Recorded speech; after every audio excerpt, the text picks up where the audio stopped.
You are going to lose everything. Not maybe, not possibly. You, the person watching this right now, you are on a path that leads to a place where you will be 62 years old, opening an envelope, and the number inside that envelope is going to make your hands shake. Not from excitement, from terror. I know this because I was you. I sat at my kitchen table 26 years ago, and I looked at a piece of paper that told me I had $8,000 between me and the street, and I thought my life was over. I am 88 years old. My name is Mabel. I spent 18 years managing a school cafeteria, feeding other people's children, and I did not feed my own future. Not one bite. And the worst part is, I thought I was. I thought someone was taking care of it. I thought I had done everything right. I signed the papers. I showed up to work. I did my job for nearly 2 decades, and when it came time to collect what I had earned, there was nothing there. Nothing.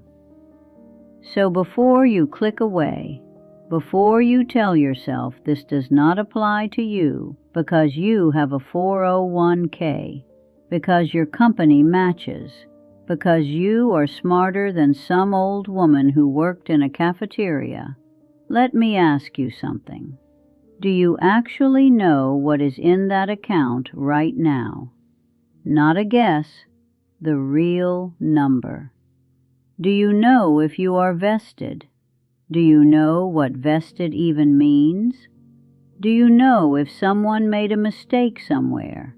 If a box got left unchecked? If there is a piece of paper with your name on it that is wrong? Because I did not know, and nobody told me I should check, and here I am. But here is the thing.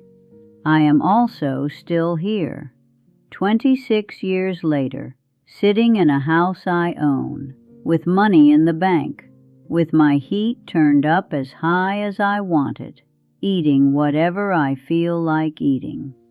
I made it, and I did not make it the way the experts tell you to make it. I did not invest wisely in my 20s. I did not max out contributions. I did not do a single thing those books tell you to do, because I did not read those books, and I did not understand them when people tried to explain them to me. I made it the way a woman with an 8th grade education and a whole lot of fear makes it. And if you will sit with me for a few minutes, I will tell you exactly how. Not because my way is the right way. It is not. It is the hard way. It is the way you end up taking when you have already messed up all the other ways. But it works. And some of you watching this are going to need it. When I found out I had nothing, I cried for 3 days. I am not being dramatic. 3 days I sat in my house and I cried until my eyes swelled shut. My husband Harold had been gone 14 years by then. My kids were grown with their own problems. I sat in that kitchen where I am sitting right now, and I thought about all the years I had worked. All those early mornings.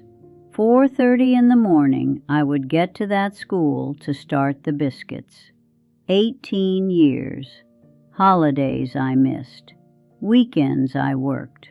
I gave that school system my good years, my strong years, and when I went looking for what they owed me, the answer was, "We do not owe you anything. There was an error. You were never enrolled. Those papers you signed did not go where they were supposed to go. Sorry, sorry." That word almost killed me more than the money. But on the fourth day I stopped crying. Not because I felt better, because I ran out of tears and I got hungry, and I realized nobody was coming to save me. My children could not save me. The school system was not going to fix it. The government was not going to swoop in with a check. Either I figured this out or I lost my house, and I moved into my daughter's basement, and I spent the rest of my life being a burden. And I decided I would rather die than be a burden. So I got a notebook, one of those cheap ones, spiral bound, cost about 50 cents at the drugstore, and I sat down and I wrote 2 lists. One list was everything I had. The other list was everything I absolutely needed. Not wanted, needed. The first list was short. I had $8,000 in savings. I had Social Security coming that would give me about $700 a month. I had a house with a mortgage payment of $420. I had a car that was paid off but old. I had my health, mostly. I had 2 hands that still worked. The second list was shorter. I needed a roof. I needed food. I needed electricity and water. I needed my medication, which at that time was just blood pressure pills. Everything else was negotiable. Then I did the math. Even I could do this math. 700 coming in, 420 going out just for the mortgage. That left me 280 for everything else. Food, electric, gas for the car, phone, everything. It was not enough, not even close. So I made a third list. Things I could do to make money. Now listen, I was 62 years old. My back hurt from 18 years of lifting industrial pots. My feet hurt from standing on concrete. Nobody was going to hire me for much of anything. But I could cook. Lord, I could cook. I had been cooking for 300 children a day for almost 20 years. I knew how to make a lot of food for a little money, and I knew how to make it taste good. I started small. A woman from my church was turning 70, and her daughter was trying to plan a party. The daughter was overwhelmed, working full-time, 2 kids, no time to cook. I offered to make the food. Nothing fancy. Potato salad, baked beans, pulled pork, deviled eggs, a sheet cake. The daughter offered to pay me, and I said no. This is a gift. But I made her promise to tell people who made the food if anyone asked. 11 people asked. Within a month, I was cooking for 2 more parties. Within 6 months, I was making food for every church potluck, every retirement party, every graduation open house in a 5-mile radius. I charged just a little less than the grocery store deli, and my food was 10 times better. Word spread. People started calling me. Could I do a rehearsal dinner? Could I do a baby shower? Could I make 200 biscuits for a family reunion? I want to be clear about something. I was not getting rich. I was making maybe $300, $400 extra dollars a month at the beginning. But that $300 was the difference between making it and not making it. That $300 meant I could pay my mortgage, keep my lights on, put gas in my car, and eat something other than rice and beans every night.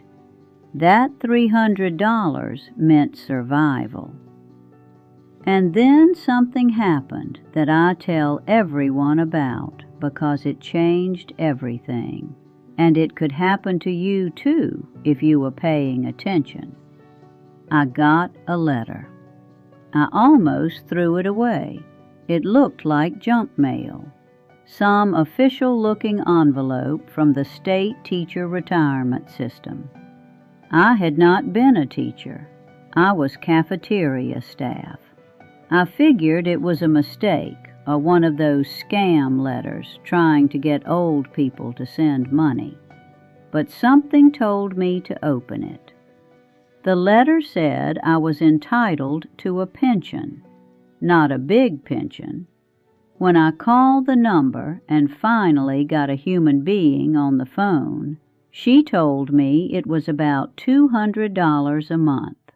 But she also told me I was owed back payments for 3 years because they had been trying to find me and my address was wrong in their system. I want you to understand what happened next because this is important. I got a check for over $7,000, money I did not know existed. Money I had earned and forgotten about. And when I asked the woman on the phone how this was possible, how I could have a pension when I was told I had nothing, she explained that cafeteria workers in my district were covered under a different system than I had thought. The error with my 401k had nothing to do with this pension. They were completely separate. Nobody had ever told me that. I did not know to ask. $7,000 does not sound like a lot to some people. To me, it was a miracle. I paid off 3 months of mortgage in advance. I put the rest in savings. And now I had an extra $200 coming in every month on top of my Social Security. My income went from $700 to $900. Still not a lot, but survivable, breathable. I could sleep at night. Here is what I need you to take from this. There might be money with your name on it right now that you do not know about. Old jobs, old pensions, old accounts. States have billions of dollars in unclaimed property that belongs to people who forgot about it, or moved, or never knew it existed. I am telling you to look. Go to your state's unclaimed property website. Search your name. Search your parents' names. Search the names of anyone who has died and left you as next of kin. You might find $20. You might find $7,000. But you will not find it if you do not look. The years went by. I kept cooking. I kept saving. Every single dollar that I did not absolutely need went into a savings account at my local bank. I did not invest it. I know people say that is foolish, that money sitting in savings loses value because of inflation, and maybe they are right. But I could not afford to lose what little I had.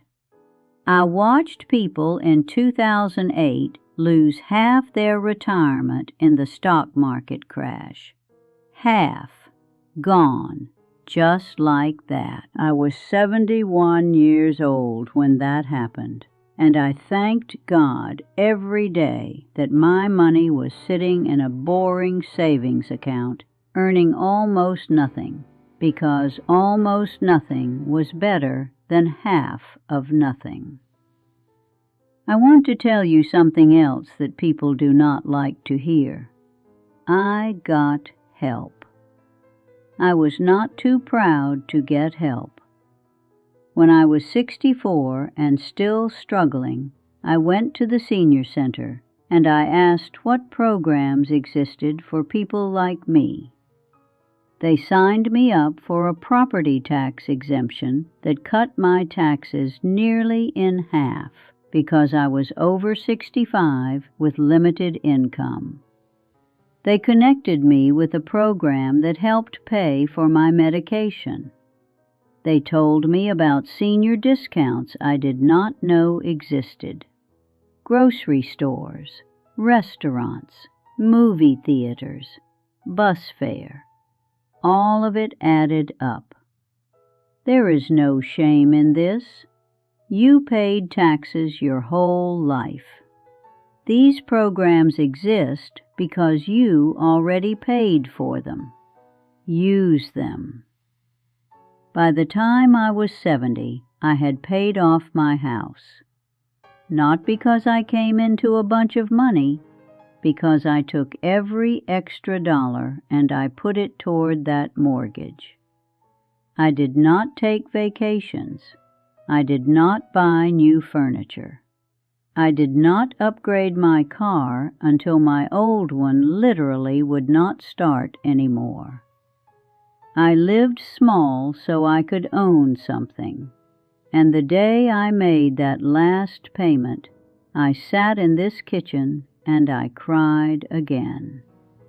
But these were different tears. I am 88 now. I have been retired for 26 years. I did not do it the right way. I did not have a 401k. I did not have a financial advisor. I did not understand compound interest or index funds or any of those things people talk about. I did it meal by meal, dollar by dollar, one small decision at a time. If you are young and watching this, please do not do what I did. Please learn about retirement now. Please ask questions.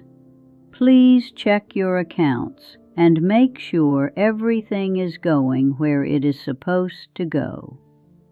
Do not assume someone else is handling it. Nobody cares about your money as much as you should. Nobody. But if you are older, if you are already behind, if you are watching this with that sick feeling in your stomach because you know your retirement account is not where it should be, I want you to hear me. It is not over. You are not dead yet. You have skills. You have time. Maybe not as much time as you wish you had, but you have some. And some is enough if you use it. Start writing things down. What do you have? What do you need? What can you do? Get a cheap notebook and make your lists. Stop being embarrassed about where you are and start figuring out where you can go from here. Look for money you might have forgotten about. Call old employers. Search unclaimed property databases. You never know. Find out what help exists. Go to your local senior center, even if you do not feel old enough for a senior center. Swallow your pride. These people know things you do not know, and they want to help you. Cut everything you can cut. I know it is hard. I know you feel like you have already cut everything. Cut more. There is always something. Subscriptions you forgot about. Insurance you are overpaying for. Food you are wasting. Find it. Fix it. and find a way to make even a little bit of money doing something you are good at. You are good at something. Everyone is good at something. Maybe it is cooking like me. Maybe it is fixing things. Maybe it is watching children, or walking dogs, or organizing closets, or typing, or sewing, or driving people to appointments. Whatever it is, someone will pay you for it. Not a lot, but something. And something is the difference between drowning and floating. I floated until I could swim. Then I swam until I reached shore. And now I am standing on solid ground, 88 years old, telling you that you can do this too. My biggest regret is not learning about money when I was young. My second biggest regret is all the years I spent being afraid instead of taking action. Fear is expensive. Every month I spent crying and worrying was a month I was not working on solutions. Do not make that mistake. You are going to mess up. That is fine. I messed up plenty. I bought a car I should not have bought when I was 68 because I was tired of driving junk and I wanted something nice. Stupid. Set me back almost a year. But I recovered. You will recover too. The woman in that video I watched, the one talking about her retirement, she said something that stuck with me. She said, you cannot compare your retirement to somebody else's. That is true, but I would add something to it. You also cannot compare your retirement to what you thought it would be. I thought I would retire with a pension and a paid-off house and enough money to travel and see my grandchildren whenever I wanted. That is not what I got. But what I got is enough. Enough is enough. I am going to be honest with you. I do not know how much longer I have. 88 is old. My mother lived to 94, but my father died at 70. Every day feels like a gift now, in a way it did not when I was 62 and terrified. I have enough food. I have a warm house. I have people who love me.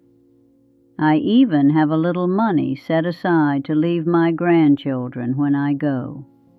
Not a lot, but something. And I did it all starting from zero, with nothing but a cheap notebook, a willingness to work, and the simple, stubborn refusal to give up. You can do this. I believe in you. Now close this video and go find that notebook.